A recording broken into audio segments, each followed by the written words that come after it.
Bu uyimiz pinablok, ya'ni gipsoblokdan qurilgan. Qurilish jarayoni boshida pishgan ishga nisbatan 5 ta ustunlik tomonlarni sanab o'tgandim. E'tibor berasiz. Birinchi ustunlik tomoni yengilligi, fundamentga hech qanday yuk tushmaydi. Ikkinchi ustunlik tomoni material hamda xizmat ustahaqi arzon tushadi. Uchinchi ustunlik tomoni uy egalari vaqtdan yutadi, tez bitadi.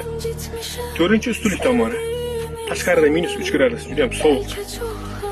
Ichkarida haroratni ko'ramiz. Hech qanday isitish moslamasiz iliq. Mana isboti tashqarida sovuq, ichkari iliqligini evaziga oynalar terlashni boshlagan. Bu degani pishgan ishga nisbatan termo darajasi, issiq sovuqlik ushish darajasi nisbatan ustunligi borligi isboti.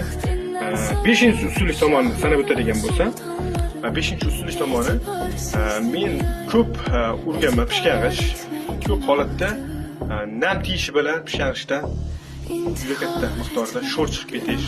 Shu sho'r uy egalarini uzoq vaqt xarajatga tushirganning evaziga uy egalari bilan maslahatlashib, yana buni qilishga qaror qildik. Nima deb o'ylaysiz? To'g'ri qilganmizmi, noto'g'ri qilganmizmi? Sizlarga qoldirasiz. Xudo xohlasa ishlarimiz juda ham chiroyli chiqdi. Ishimiz yoqqan bo'lsa, bir dona like bosib qo'yasiz albatta.